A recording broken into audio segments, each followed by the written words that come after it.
I am honored to have the opportunity to speak to you today about the topic of center point in factorial design using Minitab.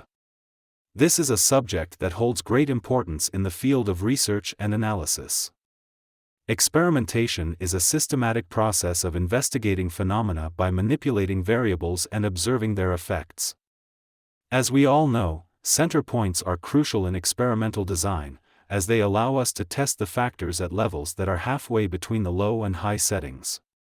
This enables us to understand the behavior of the system at the midpoint between the extreme conditions. It is important to note that a true center point must be set at the midpoint between the two levels chosen. This means that center points do not exist for test variables. By adding center points to a factorial design, you can detect curvature in the response surface. If curvature exists around the design center, the response at the center point is either higher or lower than the average of the factorial points. This is essential because curvature around the design center can significantly affect the response at that point. The presence of curvature usually indicates that the factor settings are near an optimum response value. This is a critical insight for anyone involved in process optimization or experimental design. When we encounter curvature in a system, it becomes necessary to consider using a polynomial of higher degree, such as the second-order model. Additionally, the use of center points in experimental design is a powerful tool for estimating variation without the need to replicate all corner points. This not only saves time and resources but also increases the statistical power of our tests, enabling us to make more reliable inferences about the factors at play. Let's take an example. The quality improvement team wants to determine the level of pressure and gas percent that maximize strength. The team decided to run 2 levels design with 2 replications and 4 center points. From the exercise, analyze the data from this experiment. Plot the main effect and interaction plot. Analyze the residuals from this experiment. Choose stat DOE factorial, create factorial design. Choose 2-level factorial, default generators. From number of factors, choose 4. Click Designs. In the Designs box at the top, highlight the row for a full factorial. In number of center points per block, enter 4. In number of replicates for corner points, enter 2. In the factor A, enter pressure. For low, enter 270. For high, enter 290. In the factor B, enter gas percent. For low, enter 5. For high, enter 7. Choose options, select randomize runs. The table shows the DOE result created from Minitab. Standard order is the typical order of the experimental runs. Run order is the order of the experimental runs. The row of data indicated by a 0 in the center point column are the center points. All factor levels are exactly halfway between the low and high levels for that factor. Choose stat DOE factorial, analyze factorial design. Complete the dialog box as shown below. If you enter more than one response, Minitab performs a separate analysis for each one. Click Terms. Verify the dialog box appears as shown below. Click OK. Click Graphs. Under Effects Plots, check Pareto. Under Residual Plots, check 4 in 1. Click OK in each dialog box. Use Pareto chart of the effects to determine whether any terms placed in the model have significant effects. A Pareto chart of effects shows which terms contribute the most to the variability in the response. The terms from top to bottom in decreasing order of importance. As we analyze the Pareto chart, we can clearly see the absolute value of the effects, providing us with valuable insights into where our focus should lie. The data at hand has revealed that any effect extending beyond the reference line of 2.365 is considered statistically significant. This is a key insight that cannot be overlooked. Furthermore, the Pareto chart has shed light on the fact that pressure and gas percent have a significant influence on the mean of strength. The effect for a factor represents the predicted change in the mean response when the factor changes from the low level to the high level. It's important to note that effects are twice the value of the coded coefficients. This relationship allows us to quantify and measure the impact of a factor on the response. Furthermore, the sign of the effect indicates the direction of the relationship between the term and the response. The coefficient for a term represents the change in the mean response associated with an increase of one coded unit in that term, while the other terms are held constant. Furthermore, it is important to note that the size of the coefficient is half the size of the effect. This information is vital in understanding the magnitude of the impact that each term has on the response variable. In addition, to minimize multicollinearity among the terms, the coefficients are all presented in coded units. I bring to your attention the results of a recent study, where we have used p-values to identify the statistically significant terms at the alpha equals 0.05 level. It is with great pleasure that I announce that the variables, pressure, and gas percent, have been deemed statistically significant, with p-values of 0.031 and 0.018, respectively. On the other hand, the interaction effect has been found to be not significant, with a p-value of 0.398. Since the interaction term is not significant, we exclude the interaction term and refit the model. To remove the interaction term from the model, double-click AB in the Selected Terms box. The estimated effects table reveals that the low p-values of 0.026 and 0.015 for both pressure and gas percent indicate a significant impact on strength. The obtained p-value of 0.000 for the center point suggests strong evidence of curvature in the system.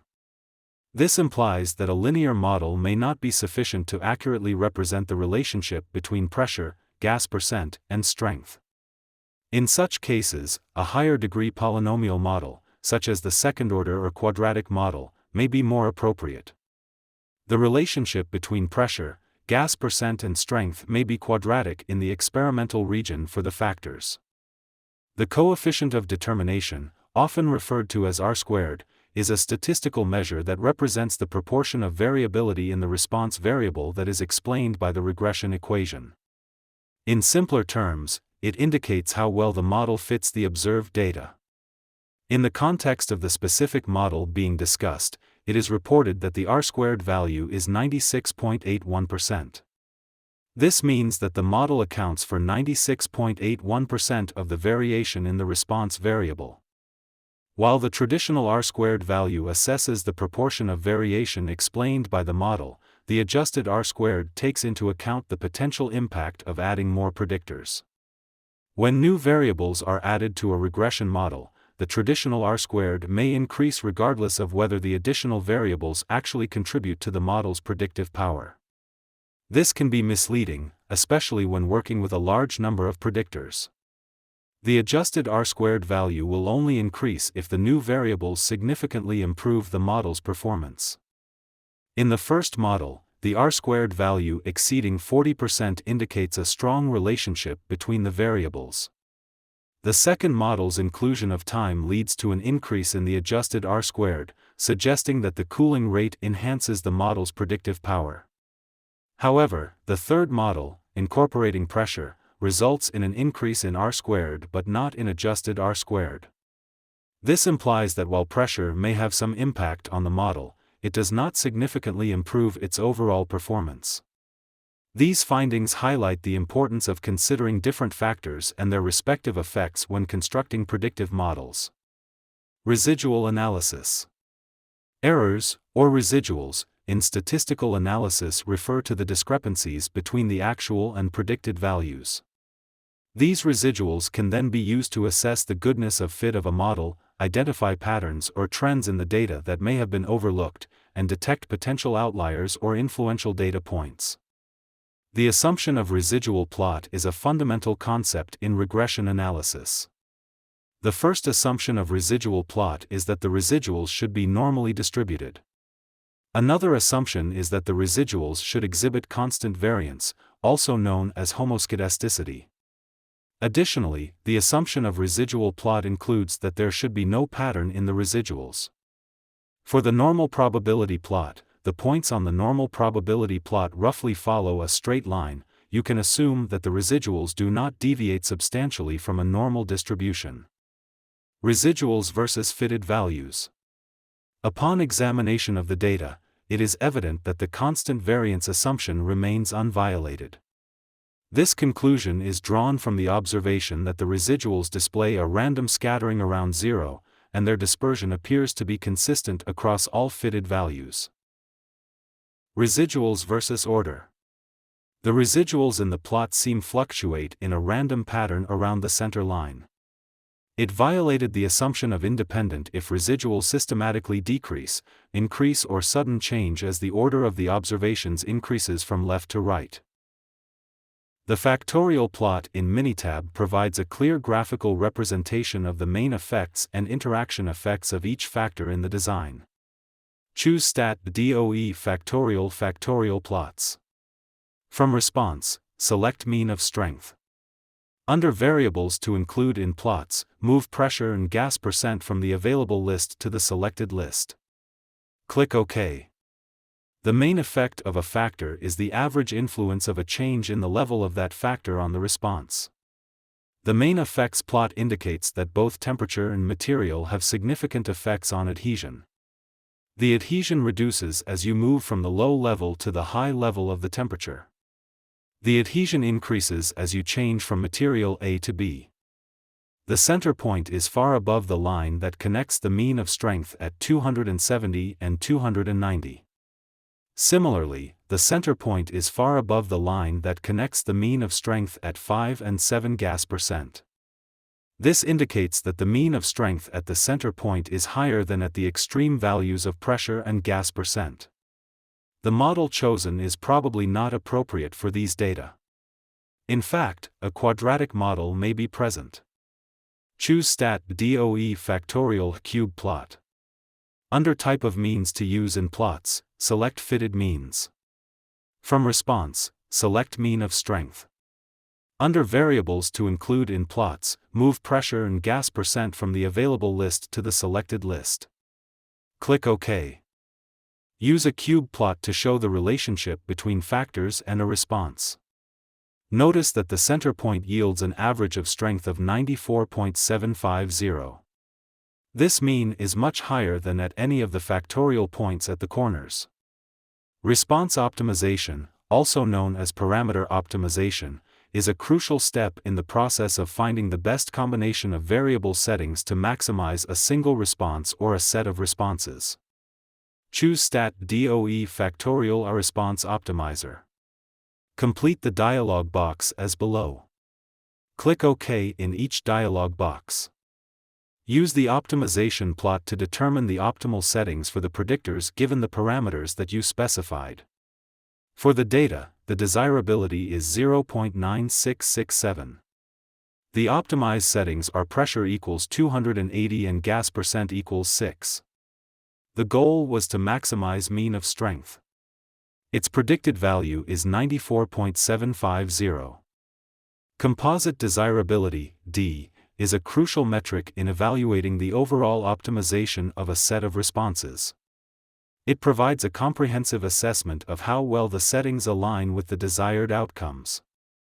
The desirability score ranges from 0 to 1, with 1 being the ideal scenario where all responses are within their acceptable limits, and 0 indicating that one or more responses fall outside the acceptable range. Center points are experimental runs with all factors levels set halfway between the low and high settings. By adding center points to a factorial design, you can detect curvature in the response surface. If curvature exists around the design center, the response at the center point is either higher or lower than the average of the factorial points. If there is curvature in the system, then a polynomial of higher degree must be used, such as the second-order model. Thank you for your support. I'm glad to hear that you enjoy my YouTube channel. Your likes and subscriptions mean a lot to me and help me create more content that you'll love. I'm always working on new videos and I appreciate your support in helping my channel grow.